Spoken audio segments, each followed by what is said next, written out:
tell us a little bit of how we ended up here, and also hopefully where we're going. And to my extreme right, Giulia, Marvin from Trinity College, Dublin, although a Berliner originally, I understand, who will bring in, I think, a very, very interesting take on comparative examples of the case of Northern Ireland. And there we're going to discuss parallels, positives, and negatives as such. So we're trying to do that in a very short period of time. And so apologies to everyone if we're going to be a little strict on time. But if I might start with you, Menelaou, with a kind of question to give us a little bit of an update on where do things stand at the moment, not only after the last meeting in New York and hopefully before the next meeting in New York in December, was it? Yeah. But also specifically on how are we doing on what was decided as confidence building measures, have they been achieved, to what degree, and if not, also to what degree and why. And more importantly, if we haven't managed to agree on certain technical things on the ground in this, can I be hopeful that there will be more substance to the process in the foreseeable future? Let's start with you. Good afternoon. Thank you to the organizers for the invitation and to all the people in the audience for their presence here. Let me start with a remark on the last part of the question that you have put, and then I will go through what we have done throughout the past months with a view to, with the aim of reviving a political process for a comprehensive solution to the Cyprus problem. We have done some progress on the technical issues that have been pursued, but what we always have to keep in mind is that these have not been undertaken or pursued with a view to substituting the political process, but with a view to facilitating the resumption, creating a conducive environment in this direction. There could have been more. There could have been more outcomes. There are specific reasons for which these more outcomes had not been accomplished. And I would not want to go into the reasons why, because our intention, our priority is not the blame game and not to quarrel, especially at this very sensitive phase of the effort to revive the political process. The main reason is the obstacle that we have been faced with all along, especially after 2020. Because when the last effort for a comprehensive solution of the Cyprus problem was successfully concluded in Grand Montana, there have been attempts to revive. There were meetings until we had got to the point where the position of our counterparts had shifted from what had constituted the agreed context of the bi-communal federation, the historic compromise, as it is being described, to a two-state solution, which is the obstacle that we continue to be faced with today. Yet, despite this difficulty, and conscious of the problems that we would have encountered, which we are encountering, we have undertaken initiatives because we knew that the alternative would have been to do nothing. And doing nothing would have meant a very serious deterioration of the situation, because as we have repeatedly said, lack of developments does not mean things remaining steady, it means things becoming worse. That is why we have undertaken, and we are very glad that the UN Secretary-General also reaffirmed his commitment, his readiness, his decisiveness, and in this context, he has appointed a personal envoy. She has carried out the first phase of her mission until the summer of 2024. As you will recall, the immediate renewal of her appointment was not possible until the UN Secretary-General invited a meeting between the leaders of the two communities in October last year, in which, among others, it was decided to renew the appointment of the personal envoy and then to hold meetings in a broader format that brought together, beyond those directly involved in Cyprus, also the rest of those directly involved and who need to be at the table to discuss the possibilities of charting a way forward for the Cyprus issue. We've held two meetings, one in Geneva in March and one in July, in which we've decided trust-building initiatives, as you have mentioned, and we've decided that there will be a next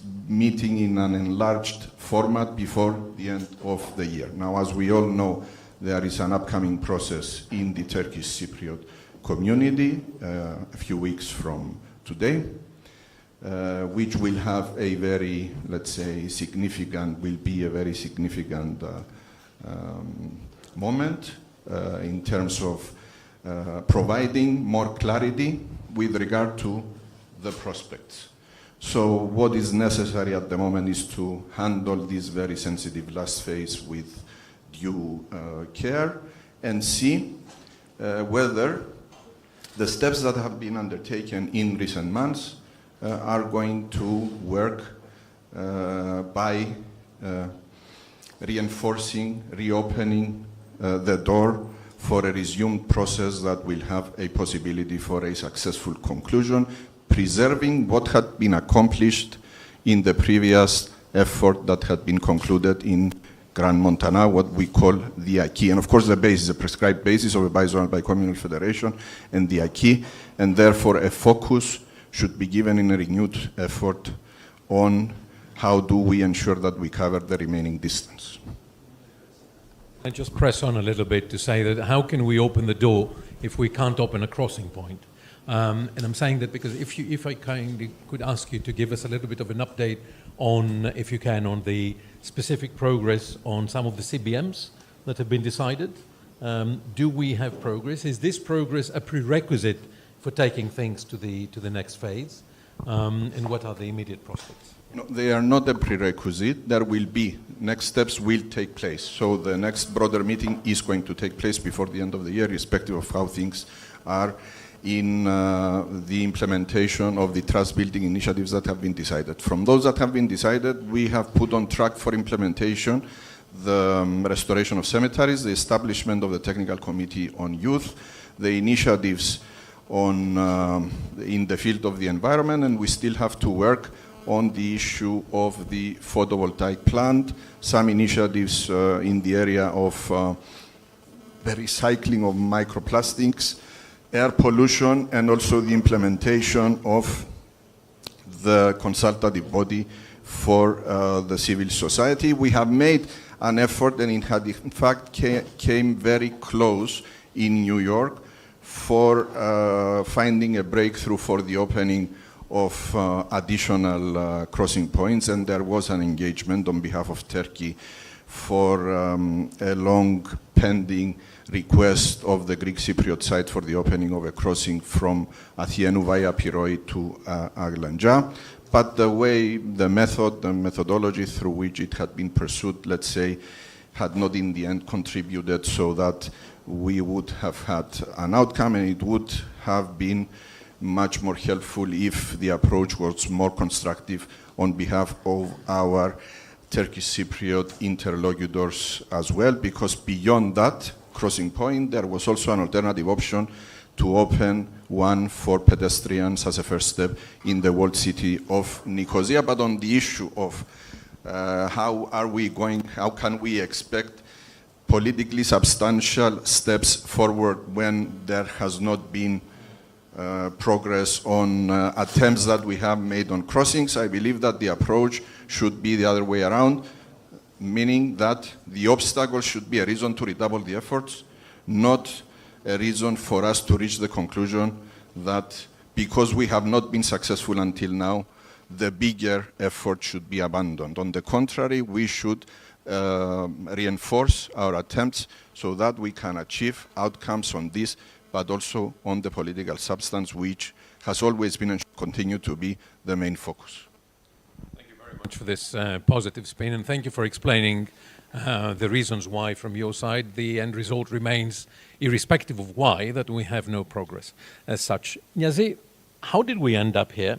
If I may turn to you with that, and also hopefully with extracting some initial suggestions as to what might be a way of moving forward from exactly what you're going to say were the reasons for ending up here. Well, actually, first of all, let me clarify about where we are staying now. It's exactly where we were standing in 1944 when Cyprus question the first time was in the UN, and first time Cyprus has been an issue, international issue at the UN. actually since 71 years, we are actually staying there where we were. The discussion was always about who is the sovereign, who has the self-determination right, what about power sharing, and all these questions are still there as we were at the first. Of course, 71 years told us something, and should told us something. What can we learn from Cyprus conflict? What is feasible, what is not feasible? What Cyprus conflict taught us, and should taught us so far. Now, there are certain things which cannot happen when we talk about Cyprus conflict. First thing is, you cannot get Cyprus united with Greece. Second thing is, you cannot have a unitary state run by Greek Cypriots with a Turkish Cypriot minority. Third thing is, you cannot get Cyprus divided in a legitimate way. You cannot have a two-state solution as a legitimate basis. All these are certain clear evidence what history put us in front, what can we not achieve, and what should we learn and turn our attention towards the feasible. The feasible is a common destiny, shared destiny, sharing power and sovereignty in a politically united Cyprus. That is our destiny. Now, when we come to this point, like, which is within the realm of federalism, to share power and run the country together, understand that our future is based on a common destiny, we are having several obstacles. And these are ideological, political obstacles because the political elite's culture is not responding with demands of historical process of the Cyprus conflict. The history clarified that we cannot achieve certain things. If you are struggling for a two-state solution, for example, it's just waste of time. If you struggle like to have a federal state, but Turkish Cypriot not to have a right of effective participation in decision-making process, you are wasting time. So we have to somehow clarify what is not possible and concentrate actually into what is feasible. And feasible is a settlement within a federal principle. Now, second thing which I see as a very big obstacle is that the status quo, out of the status quo, certain interests grown out, and there is a conformism on both sides, identifying falsely with the status quo. Like there is no urgency to change the status quo because there is a conformism for different reasons on both communities, on both sides. And this is another... Something wrong? Thank you. Do you hear me better now? Okay, sorry. Okay. All right. Now, when we come to this, we are seeing a kind of clash between our historical orientation on the one hand and our political response towards this historical orientation. And we don't make this step towards, we don't put the general will on the agenda for a federal Cyprus by sharing power, etc. On top of this, we have a status quo, which actually is hidden with certain interest groups on both sides, which they tend to see the status quo a kind of second-best solution, which is totally wrong, but still is around. Now, looking towards the future, I will say this. Recently, there is a geopolitical antagonism added to Cyprus conflict. There is a geopolitical antagonism going on in the region which goes through Cyprus, and I mean very clearly between Israel and Turkey. And I think this is something which cannot really last for a long time. So that may be a game changer in the near future, because not something sustainable within the Western family to have such a tension between Western partners and allies in this island. Of course, that it's a time of, it's a question of actors, because Cyprus conflict, the solution of it goes much beyond than two communities' willpower. There are directly involved actors, Greece, Turkey, Great Britain as guarantors, And they will, of course, arrange their interests and decide when they're going to show a will to compromise. It may take time. What do we do in between, from now to that day we are looking for?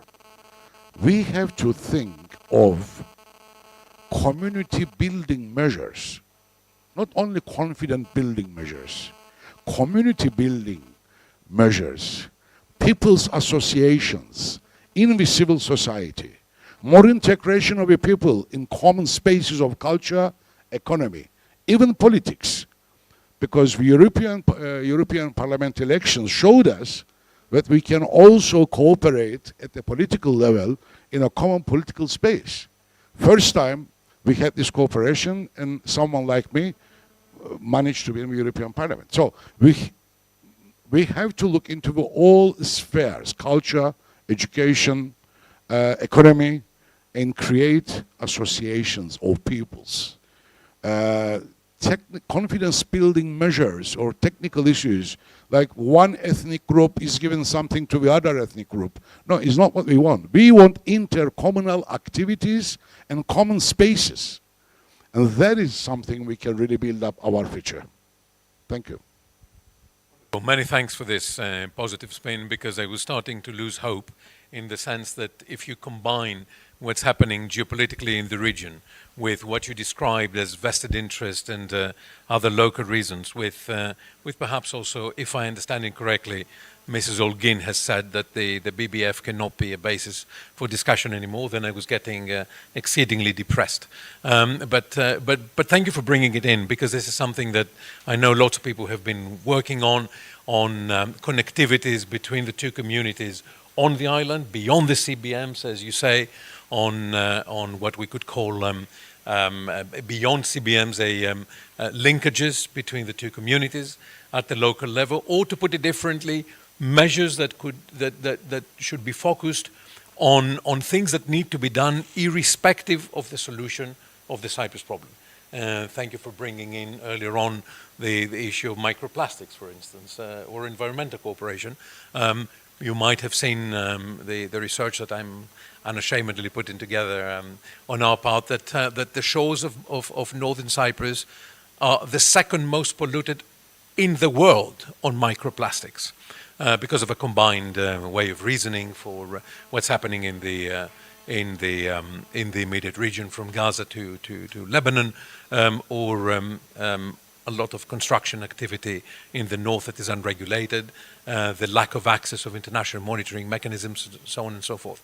So these are things, I think, and thank you for working on environmental aspects, which should be done, I think, and redouble our focus, as you say, on things that need to be done irrespective of a solution that might be escaping us. Now, an indispensable partner in all of this for many, many years, although this is a UN process, obviously, but the European Union has been very much engaged on a number of activities, running the Green Line regulation, obviously, a super important measure that was, at least initially, devised to be a facilitative mechanism before at times becoming a more limiting one. We can talk about this if you like. Certainly supporting activities locally that, as I say, need to be done anyway. But as of the last few years, the EU has been involved directly, indirectly, voluntarily, or less so in the negotiation process as well. Sometimes with a physical presence, sometimes with a nearby presence, sometimes without. But there's certainly a view from Brussels. And so thank you for being here with us to share your views on the views from Brussels, excuse the pun. See where things stand beyond the usual take, positive or negative, the usual just bashing for the sake of bashing of the EU. What is a constructive take of the EU, where things stand, supporting a process that, as I say, is otherwise a UN process? I don't think the EU wishes or can take the process over to the detriment of others, but still. So could you kindly tell us a few things on what the view from Brussels is, where we stand, what other steps could be taken, perhaps in the direction of revisiting some of the things on the line, like the Green Line regulation or other initiatives, So with that, Giulia, to you. Thank you very much for the invitation, and indeed the view from Brussels, but also from Nicosia, because as you know, we are very much present here with my staff on a daily basis. One thing that I wanted to say, and I think is never said enough, the good news is that there is a UN process ongoing, and this shouldn't be underestimated. We haven't had a process for many, many years, and I think it would be really unwise not to take advantage of it, especially in this situation. We know Guterres himself is very much engaged. We don't know if his successor will be as engaged as he is. Don't forget that he's the second attempt that he's doing. And yes, it's true. Many times when you go around and we speak, there is tiredness, there is disappointment, fatigue about processes, etc. And this is totally understandable. Many people on the island and also in Brussels have been through all these processes. But let's not forget that each of these experiences has brought more wiseness, so we can learn from the mistakes done in the past, and maybe this time it can be successful if we all work towards it. What is the role of the EU?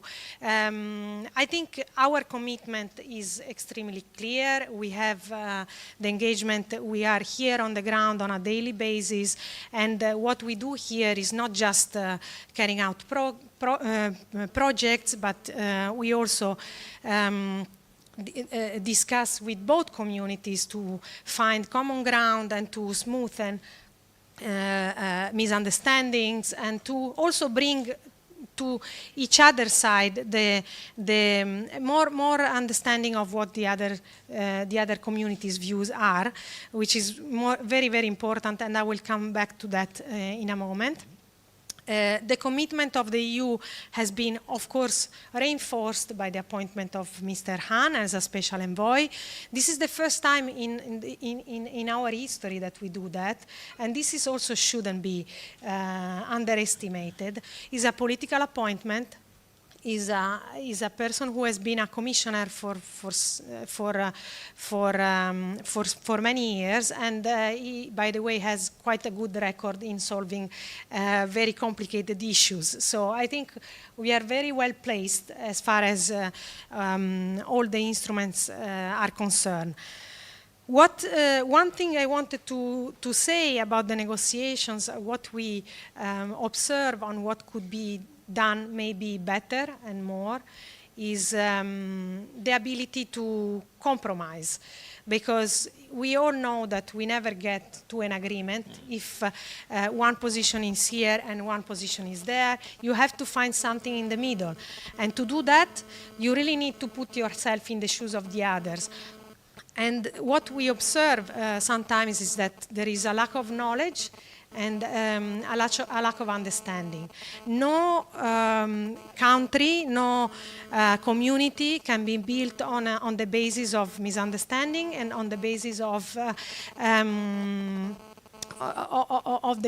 an agreement which is one position prevailing towards the other.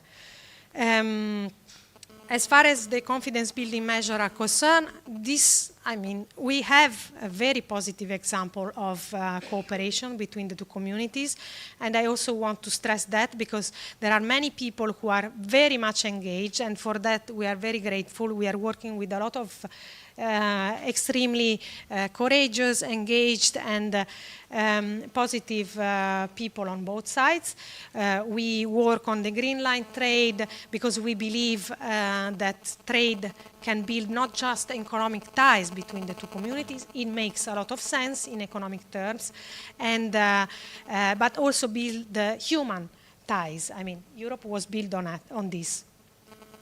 I can stop here and come back to... Please, thank you. I will come back to you, pestering you on some of the future issues. But with that, I think it's important to bring in a different but hopefully complementary perspective. We're very lucky to have with us Marvin Suesse, who's both a historian and a political economist, and in this case, an expert on the Irish case. I'm interested in that because I think we can learn from each case, both positives and negatives. A point that we sometimes make is that it's important to deconstruct the uniqueness of disputes, because if you deconstruct the uniqueness, then you also deconstruct the sense of intractability.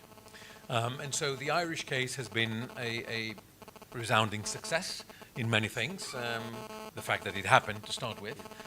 Critics would say that now it suffers a few drawbacks that might be detrimental to its good nature, perhaps even existential. But let's try to have a realistic but principled take on what the experience is in Ireland. How can we replicate this in the positive way here and perhaps avoid some of the mistakes?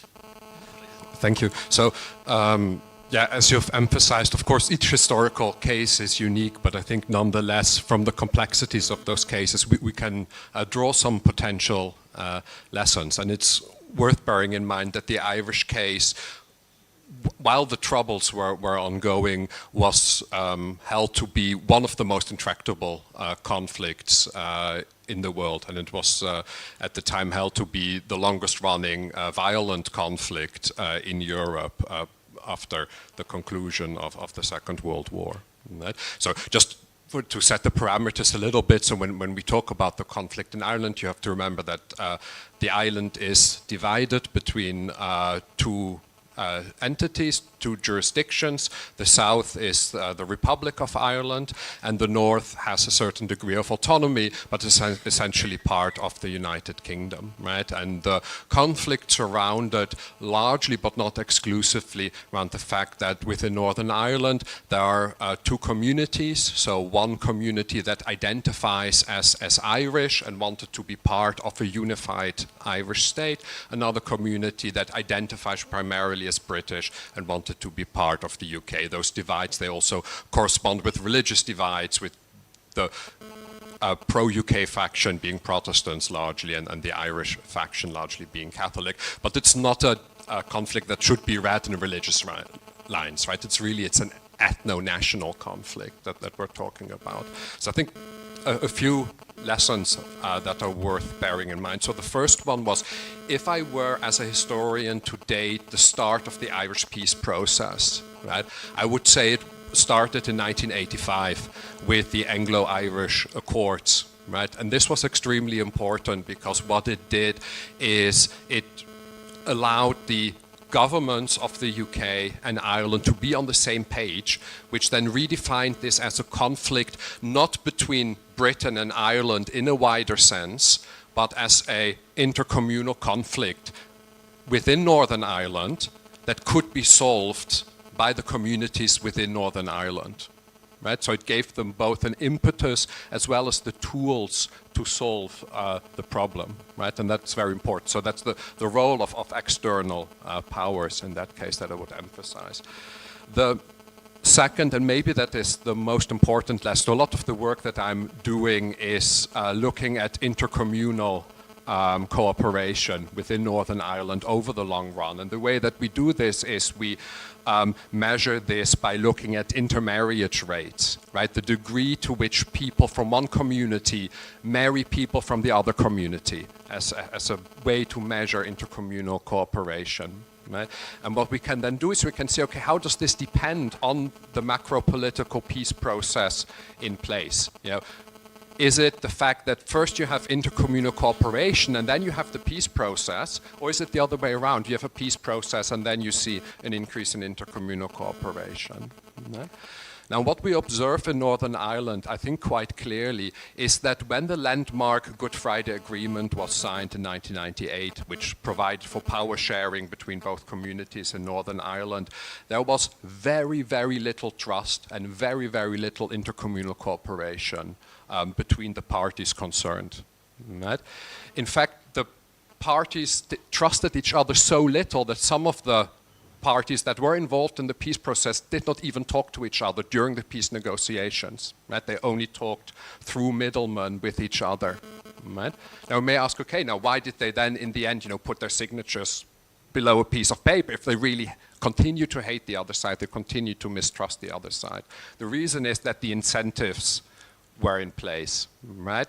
That the situation was such that for both parties, for both communities, the status quo was no longer acceptable, and that any risk of moving to a new solution was outweighed by the cost of the status quo, right? So to be just a little bit more precise, what that meant is that for the pro-British, so called the unionist side, it was clear that after the Anglo-Irish agreement, Britain would make deals with Ireland basically behind their back, right? That was how many Protestants saw this. That meant they were locked out of political control. If they wanted to regain political control, they needed to re-enter the negotiation process and agree to power sharing, right? For the Republican side in particular, those that were linked to Republican paramilitary and violent organizations, they had reached a military stalemate, right? And now it was dangled to them the opportunity to actually participate in formal legal power, right? And that proved to be very attractive and proved attractive enough for them to commit in principle to disarming and agreeing to power sharing with the other side. Right? So I think that's an important lesson. Now, the third lesson that I would want to draw out, and this kind of comes back to Harry's point about some of the intractability issues that still surround the process, right? Because the process is very much incomplete. And in many ways, I think that is unavoidable, because after the conclusion of the Good Friday Agreement, the process was derailed many times and was partially abandoned many times, surrounding vital issues such as control over policing, the modalities of power sharing, in particular disarmament of paramilitary groups. Right? However, the reason why that was derailed was because the Good Friday Agreement was never clear on those things. And that was a good thing, because if negotiators at that time would have tried to carve and settle those issues black on white on the page, the agreement would never have been signed, right? So there was an agreement to disagree and to fudge certain issues, right? Rather than an attempt to provide clarity on those issues, right? And those issues then they needed to be sorted out later. Maybe a fourth point, if you allow me, and that is that when you look at intercommunal cooperation, so what we see in the data is that this takes an incredibly long amount of time, right? So we're now almost 3 decades after the Good Friday Agreement, and if we look, for example, at the rates of intermarriages between both communities, we've seen it has gone up from 98, where you're about 2% of all people that cross this divide, and now we're at 6%. Right? That's still a very low number in a society where both communities are of approximately equal size. Right? And if you look at the geography of those communities, they're still largely segregated. People live in segregated communities that are often divided by barriers, by physical fences, by walls, by gates that close at night. Schooling is almost completely segregated. Leisure, sports is segregated, right? And this is despite 3 decades of peace building, right? So this is an incredibly long and incredibly arduous process. Thank you.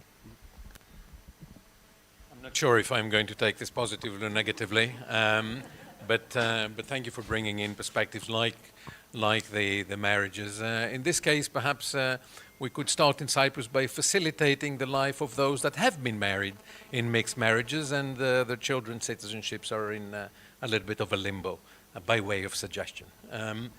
So let me go back to all of you with the Cyprus Forum 2026. We're in the same room discussing the same subject, but things will have changed. We'll have a new Secretary-General in the UN. What a lovely opportunity to say I'm too new to take ourselves in this take. We'll have a I'm afraid deteriorating regional situation, because every year that passes you have new layers on top of the existing problems. We'll have good officers that will be struggling with the new UN situation, including financing. Hopefully not, but I'm afraid this will be the case. You have an UNFICYP that is now struggling itself down, if I understand it correctly, from 1,160 men and women to 798, is it? Trying themselves to make ends meet in the buffer zone with multiple challenges, and on and on and on.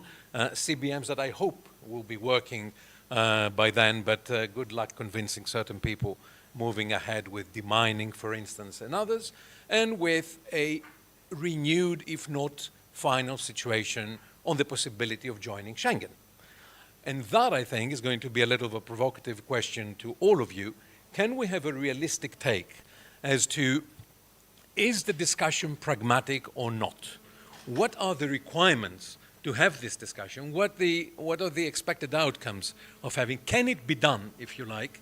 And if so, upon which base and to the detriment of what, if possible? I'm hopeful that you're going to say that this is a realistic discussion we're having, that it's well intended and everything, but can it be done on the ground? I'm just at a loss, personally speaking, without seeing a barbed wire of a previous political person becoming the wall of a current political person. So with that, let me turn to you first, Menelaou, if I may. Yes, thank you very much, Harry. I agree that the period ahead is going to be one with several challenges. And I will again make the point that I have made in my initial remarks, that it should be seen as a reason to redouble the efforts to ensure that we will do what is necessary so that we chart a positive path forward. Also, three brief remarks on comments that have been made in the discussion before. First, with regard to the UN and their position. To be fair with the UN, I think what should be said is that they've always upheld, and especially during this period of questioning the agreed basis, they've always upheld what is prescribed, and this has been made clear by the UN Secretary-General, by the Personal Envoy, by all UN officials in all meetings that we have had, that the mandate is what is defined in the UN Security Council resolutions, and that is should not only be upheld because it's prescribed in the Security Council resolutions, because it represents a historic compromise, but also, in my view, because against the backdrop of what is happening of the surrounding environment, I believe that the message that we should take is that it constitutes the only viable path ahead for Cyprus and for all Cypriots. Otherwise, we run the risk of going down the path of what has been said before by Mr. Kızılyürek, of Cyprus having the fate of becoming a prey to the wider geopolitical contradictions, competitions, and fights over geopolitical influence in the region, which has been the reason for which Cyprus has found itself in the position where it is today in the past. So that is the first. The second, I have said it, I would like to reiterate it, trust-building initiatives, yes, they are very important. They are not a substitute. They are enablers so that we can have progress on the political track. And with regard to some other issues, such as mixed marriages that you have mentioned, there have been steps. We continue to take steps. That, again, I believe, is a characteristic example that eventually there will be a final settlement of these and other similar issues through a comprehensive solution. One cannot expect that we will end up having full normalization on each and every aspect without a comprehensive political solution to the Cyprus problem. And then with regard to the Schengen issue that you have mentioned, you know, you would need to have someone who is an expert on each and every aspect of it to give you very detailed and specific responses as to whether it can be done, it will be achieved. But what I can share is that in principle, Cyprus should be pursuing each and every possibility and opportunity that it can accomplish and not be a state under restriction because it is facing a political problem. Because if this had been the approach, and we know that there had been objections and reservations and aspects that had been raised when Cyprus has undertaken the campaign and has submitted its bid for accession to the European Union. If this had been the case, Cyprus would not have been now a member of the European Union. And then I very much doubt, against the backdrop of what had happened in efforts for a solution and against the backdrop of the wider geopolitical, regional, and international environment, I very much doubt that it would have been possible today, without Cyprus being a member of the European Union, to continue to speak about the realistic possibility of reviving a political process with a prospect of success. So in principle, Cyprus should continue to pursue all possibilities, bearing in mind that this can be accomplished in a way that is accommodating all relative sensitivities and aspects. In other words, not question in the end this specific issue of accession to Schengen, not question, and I can assure you that this is the way with which we are approaching it. The status, the regime that is governing the crossing of persons through the line under the current circumstances. In other words, those that are entitled to cross through the line are going to continue to be able to cross even after Cyprus's accession to Schengen. Then thank you, and I'm in principle happy you're approaching things in the right way. Giulia? So I start indeed from Schengen. What I can say is that all member states are obliged to join Schengen. Is not an option. Is like joining the euro. So there is a general obligation for all member states to join. It's a rolling process, the Schengen process. So member states adapt by the time. And there are several aspects of Schengen. I think what you were referring to and what Menelaos was referring to is also the Green Line, but there are other aspects. So I think what Cyprus is doing is working on across the board, improving its Schengen preparation in terms of IT equipment, etc., etc. As far as the Green Line, I mean, as a Commission, we are very clear that the full access to Schengen can happen only taking into account the specific situation of the island and also of the Green Line. And as Menelaos was saying, it cannot happen to the detriment of what is the current situation of the intra-island crossing, and it cannot be at the detriment of the reunification discussion that we are having. So this is what we are clear of, and voila, this is what I can share on Schengen. I wanted to underline another point that I think it was said before, is that is totally true, and we share it. A status quo is not a status quo, and a frozen conflict is not a frozen conflict. I mean, we see it every day, and I described many of the projects that we do in cooperation, but at the same time, of course, we face discrimination, we face obstacles. That's why our work here is filled with hours and hours of discussions, etc., etc. So this cannot be denied, and I think there are very close examples in this area that shows that you never know how a frozen, so-called frozen conflict can develop, and this should be putting a lot of pressure on everybody here, and I'd like to stress again that we shouldn't miss the opportunity which is ongoing, or lose time, because it's tomorrow something can happen and we may regret it. And one final thing that I wanted to say, maybe we are a bit more advanced compared to the situation in Ireland before the agreement, because we have a lot of cooperation between the two communities, and there is no interreligious conflict, which is very positive. At the same time, a lot is missing in terms of reconciliations efforts. There is a lot of prejudice still going on, and I'm happy to see a lot of young people here, because I would expect them to be more active on this front. Thank you indeed. Thank you for for our dear school children joining us. Wonderful. Niyazi, Giulia talks about lost opportunities, and then you've talked about history of lost opportunities and failures. But yeah, briefly to you, please.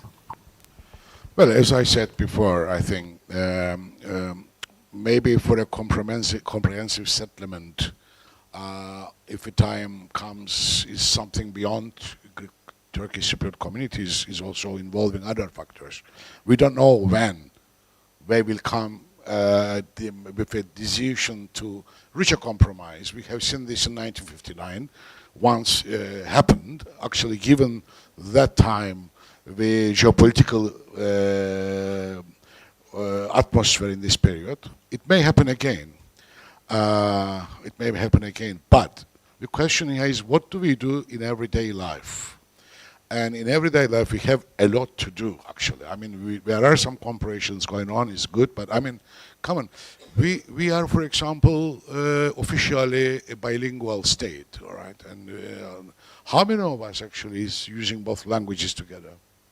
Why not providing Turkish and Greek language in the schools on both sides? How about to organize cultural festivals, intercommunal cultural festivals, cultural spaces, economic spaces? Well, I mean, we cannot wait with big powers to decide to solve the Cyprus conflict, as it happened in 1959, when NATO was involved, and then Britain, and then Greece and Turkey, etc. I mean, we have here every day to do something. Now, let me say one question. There is a very serious problem at the level of political establishments. There is a recognition phobia and a recognition mania. Everything goes around this recognition fear. Everything you want to do is named recognition. But let's put it, I mean, very straightforward. If you have a secessionist movement, a state, how the states are challenging the secessionist movement? By integrating the community which has a secessionist tendency. This is the basic. For example, Republic of Cyprus, as a member of the European Union, could have and should have to do much more in the field of rapprochement, intercommunal approach, rapprochement, whatever you call it. So I expect much more from the Republic of Cyprus, also using the European Union instrument as a member. I'm sure, why shouldn't we have a hospital or a common university, etc., etc.? Really, really pressed for time. So, Marvin, in a word, if you could. Yeah, just very briefly, as you've all emphasized, I mean, political processes with the lack of trust are very volatile, especially when there are geopolitical shifts.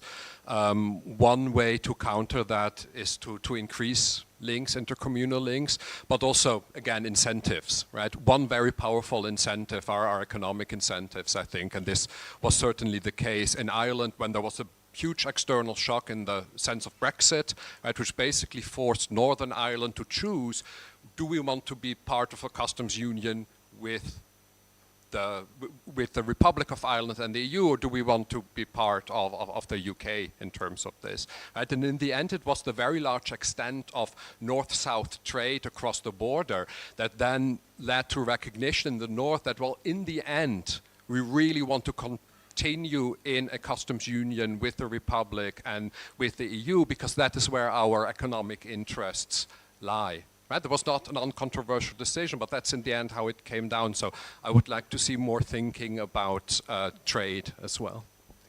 Wonderful. Let me then tag the very, very good work that has been done twice before by also Mustafa Besim, who is here, a dear professor and friend from the north, on the Cyprus peace dividend, a work that is still very pertinent, we've perhaps in need of update. But I'm glad that what the speakers have been saying paved the way excellent to the next panel, which is entitled Enhancing Collaborative Frameworks Across the Divide, that I think Fiona Mullen will be chairing. Thank you very, very much to the speakers for joining me here. Thank you to all of you for coming.